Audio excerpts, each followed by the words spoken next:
नाजरीन आदाब, लीजिए इंतज़ार की घड़ियों को ख़त्म करते हुए आप ही के चहीते इस मखसूस प्रोग्राम बातें क़ानून की में मैं इस एतमाद के साथ आप तमाम का खैर मकदम करता हूँ कि हमेशा की तरह आज भी आपको अपने हुकूक़ से वाकिफ़ करवाऊँ। तो आइए नाजरीन, सबसे पहले जानते हैं आज का उन्वान। आज हम गुफ्तगू करेंगे divorce under Hindu marriage act, यानी हिंदू मैरिज एक्ट के तहत डिवोर्स। इस पर गुफ्तगू करने के लिए आज हमने अपने स्टूडियो में मदऊ किया है एक ऐसे क़ानूनदान जो किसी तारुफ के मोहताज नहीं। दयानंद लॉ कॉलेज लातूर महाराष्ट्र में आपने बहैसियत वाइस प्रिंसिपल अपनी खिदमत अंजाम दिए। फ़िलहाल आप सुल्तानुल उलूम लॉ कॉलेज हैदराबाद दक्कन में अपने सर्विसेज दे रहे हैं। मैं बात कर रहा हूँ सत्यनारायण नावेंद्र साहब की। तो आइए नाजरीन, आप और हम अपने इस प्रोग्राम बातें क़ानून की में सत्यनारायण नावेंद्र साहब का खैर मकदम करते हैं। साहब, आप हमारे स्टूडियो में, आपका बहुत बहुत खैर मकदम है। इससे पहले भी आप हमारे साथ एक बार स्टूडियो में मौजूद थे। हिंदू मैरिज एक्ट के तहत मैरिज पर हमने गुफ्तगू की थी। मैं आपसे मौजूद गुफ्तगू जारी रखूँगा। उससे पहले नाज़रीन, फिर से एक बार आप हमारे इस उन्वान, आज के उन्वान को नोट कर लें। आज हम गुफ्तगू करेंगे divorce under Hindu marriage act पर, यानी हिंदू मैरिज एक्ट के तहत तलाक़ या डिवोर्स। आइए नाज़रीन, गुफ्तगू का आगाज़ करते हैं। और सबसे पहले हम ये जानना चाहेंगे कि सरसरी तौर पे फिर से एक बार बता दें कि आप हिंदू मैरिज एक्ट क्या है और ये कब वजूद में आया। हिंदू मैरिज एक्ट 1955 में बना। हिंदुस्तान सेकुलर देश है, इसलिए यहाँ कई मज़हब के लोग रहते हैं। हिंदू लॉ जो हिंदू मज़हब में प्रोफेस करते हैं उनके लिए ये कानून पार्लियामेंट ने आज़ादी के बाद 1955 में बनाया है और वो सभी हिंदू मज़हब वालों को लागू होता है। जी, तो हिंदू मैरिज एक्ट इसका बनाने की वजह क्या थी, क्या किन चीज़ों को इसमें बयान किया गया है? वैसे शादियाँ और शादी में जो रेमेडीज है पहले अपने मर्जी से होते थे, इन्हें कानून के तरीके से रेगुलराइज करने के लिए ये कानून पार्लियामेंट ने पास किया है। जी, तो हिंदू मैरिजेस किस तरीके से होने चाहिए और उसमें मैरिजेस से उसमें राहत कौन सी मिलनी चाहिए, रेमेडीज जो हैं उसके ताल्लुक से बयान किया गया है। हिंदू मैरिज एक्ट में हिंदू जो वर्ड है तो उसे किस तरीके से डिफाइन किया गया, हिंदू किन लोगों को कहा गया है? हिंदू लफ्ज बहुत जमाने से आया है और 1000 साल पहले आर्यन द्रविडियन ये लोग आए थे। जब से हिंदू लॉ वेदास पुराणास इसके तरीके से डेवलप हुआ जी। और हिंदू डेफिनेशन में सभी मजहब आते हैं, जैन, सिख, बौद्ध, एससी, एसटी, सिवाय मुस्लिम, क्रिश्चियन, पारसी और जू, ये 4 मजहब इसमें नहीं आते हैं जी। इनके अलग पर्सनल लॉ है जी। तो हमने एक पहले भी एपिसोड आपके साथ किया है जिसमें हिंदू मैरिज एक्ट पर, हिंदू मैरिजेस और उसके वैलिड मैरिज क्या है, इनवैलिड मैरिजेस क्या है, उस पर गुफ्तगू हमने की थी। हिंदू मैरिज एक्ट में, हिंदू मैरिज एक्ट में मैरिजेस के अलावा और किन चीज़ों का जिक्र किया गया है? हिंदू मैरिज एक्ट में मैरिज या विवाह के लिए जो कंडीशंस है उसका जिक्र किया गया है। इसके बाद अगर पति पत्नी में किसी तरह की अनबन होती है या एडजस्टमेंट नहीं होता है तो किस तरीके की राहत उन्हें कानूनी तौर पर कोर्ट से मिलती है, इसका पूरा जिक्र इसमें किया गया है।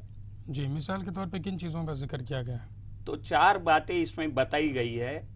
पहली बात यह है, शादी के बाद अगर पति पत्नी किसी भी वजह से एक साथ नहीं रहते हो और शादी की जिम्मेदारियां नहीं निभाते हो तो उसके लिए कोर्ट ऑर्डर पास करता है जिसे रेस्टिट्यूशन ऑफ कंजुगल राइट्स कहते हैं, जो सेक्शन 9 में इसका जिक्र किया गया है। इसका मतलब पति और पत्नी दोनों भी शादी से रिलेटेड अपने जिम्मेदारियां निभाना है, एक कोर्ट उसमें आदेश दे सकता है जी। उसके बाद दूसरे तरीके की बातें बताई गई है, जैसा जुडिशियल सेपरेशन है जी। और वाइड मैरिज है, वाइडेबल मैरिज है और डाइवर्स है। ये सभी बातों का डिटेल में इसमें जिक्र किया गया है। रेस्टिट्यूशन ऑफ कंजुगल राइट की बात अभी आपने की है, तो कंजुगल राइट्स जो है ये किस किस्म के राइट्स होते हैं? कंजुगल राइट्स क्या होते हैं? कंजुगल लफ्ज का मतलब शादी से रिलेटेड। जी। अगर शादी होने के बाद पति अगर पत्नी के साथ नहीं रहता हो या पत्नी पति के साथ नहीं रहती हो या रहकर भी एक साथ उनकी जिम्मेदारियां नहीं निभाते हो जो शादी की वजह से पैदा होती है, तो उसमें कोई भी पति या पत्नी कोर्ट में पिटीशन फाइल कर सकते हैं, section 9 of Hindu marriage act में। जी इसमें कोर्ट दोनों की सुनवाई कर कर आदेश देता है कि एक स्पेसिफिक पीरियड, जनरली 3 महीने के अंदर पति और पत्नी एक साथ आकर शादी की जिम्मेदारियां निभाए। जी। इस तरह का आदेश कोर्ट इसमें पास कर सकता है। तो यानी कंजुगल राइट्स का ये मतलब हुआ कि तमाम जो शादी के बाद एक दूसरे पे जो जिम्मेदारी होती है शादी शौहर, से संबंधित जो पूरी जिम्मेदारी है उनको निभाना है। वो कंजुगल राइट्स की उसकी हाँ। डेफिनेशन या तारीफ कहा जाएगा। एक बीवी है जो उसका शौहर है, उसको बिना किसी वजह से ना ही उसको डिवोर्स देता है, ना ही उसे कोई मेंटेनेंस देता है और छोड़ रखा है, इन हालात में बीवी किस किस्म का पिटिशन फाइल कर सकती है? तो 2-3 तरीके के राहत इसमें वो ले सकती है। एक तो 1 साल से ज़्यादा अगर पति या पत्नी एक साथ नहीं रहते हो जी। तो डाइवर्स या तलाक के लिए कोर्ट में मुकदमा फाइल कर सकते हैं। दूसरी बात है, अगर वह शादी को निभाना चाहती है तो रेस्टिट्यूशन ऑफ कंजुगल राइट का पिटीशन फाइल कर सकती है, जिसमें दोनों की सुनवाई कर कर अगर किसी बिना वजह से पत्नी पति के साथ नहीं रहती हो या पति पत्नी के साथ नहीं रहता हो या रहकर भी अपनी जिम्मेदारियां नहीं निभाता हो तो कोर्ट उसमें आदेश पास कर सकता है। और अगर किसी वजह से वजह है उसके पीछे नहीं रहने के तो इस तरीके का पिटीशन डिसमिस हो जाता है। जी। तो रेस्टिट्यूशन ऑफ कंजुगल राइट में ना ही बीवी बल्कि शौहर भी एक दूसरे के ऊपर दोनों को मुकदमा, अधिकार है। Restitution of conjugal rights Hindu marriage act के तहत बताया गया है कि कुछ ऐसे हालात भी है जहां पर मुस्लिम्स भी restitution of conjugal rights file कर सकते हैं। मुस्लिम के लिए ये लागू नहीं होता, उसके लिए मुस्लिम पर्सनल लॉ में राहत दी गई। सिविल प्रोसीजर कोड में कहीं पर इस किस्म का किसी रेस्टिट्यूशन ऑफ कंजुगल राइट्स का जिक्र, ठीक है। बहरहाल conjugal restitution of conjugal right में जैसा कि नाज़रीन हमारे लीगल एक्सपर्ट ने बताया कि अगर बीवी हो या शौहर हो, वो एक दूसरे की शादी से रिलेटेड जो जिम्मेदारियां हैं उससे भागते हैं, यानी एक दूसरे से अलग रहते हैं बगैर किसी वजह के, और अगर दोनों में से कोई भी एक स्पाउस ये चाहता है कि दूसरा जो स्पाउस है वो उससे मिल जाए, तो वो पहले तो अमिकेबल सेटलमेंट्स कर सकते हैं, लोगों से अपने घर वालों से बिठा करके उन लोगों में सुलह करवा सकते हैं। इस पर भी बात ना बन सकी तो आप कोर्ट से रुजू हो सकते हैं, उसके लिए आपको रेस्टिट्यूशन ऑफ कंजुगल राइट का पिटीशन फाइल करना होगा। सेक्शन 9 में फाइल कर सकते हैं। जी। रेस्टिट्यूशन ऑफ कंजुगल राइट का पिटीशन जो फाइल होता है, जाहिर बात है कोर्ट्स में तो कुछ वक्त लग जाता है, इस दौरान क्या बीवी शौहर से मेंटेनेंस ले सकती है? हाँ, इसके लिए जिक्र किया गया है कि जब तक यह पिटीशन कोर्ट में चलता है वह अलग से एप्लीकेशन देकर या इसी में मेंटेनेंस क्लेम कर सकती है।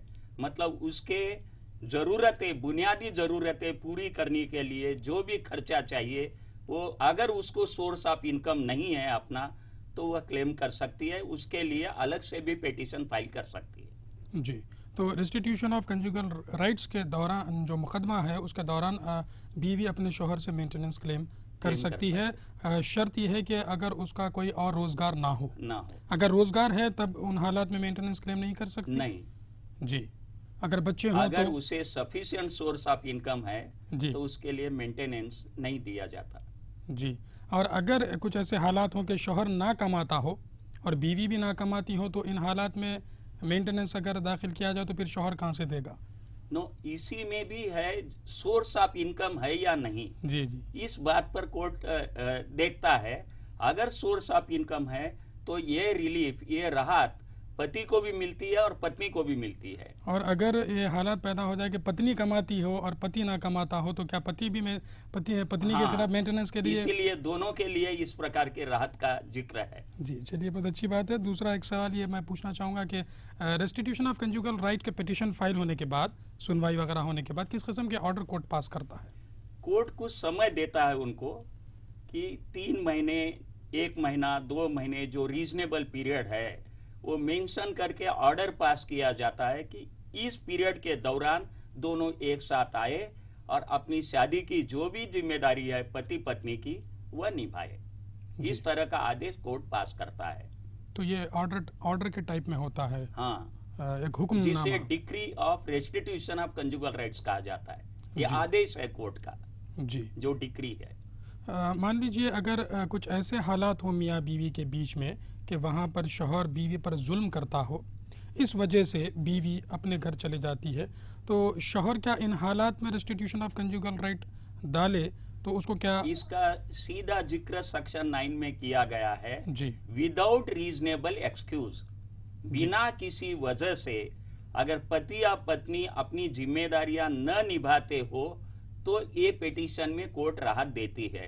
अगर उसके लिए कोई रीजन है, जैसा क्रुएल्टी है, बुनियादी जरूरतें न देना हो, या पत्नी के अगेंस्ट मेंटल फिजिकल क्रुएल्टी होती हो, तो इसमें वह रहना जरूरी नहीं है। इस तरह का पिटीशन डिसमिस किया जाता है।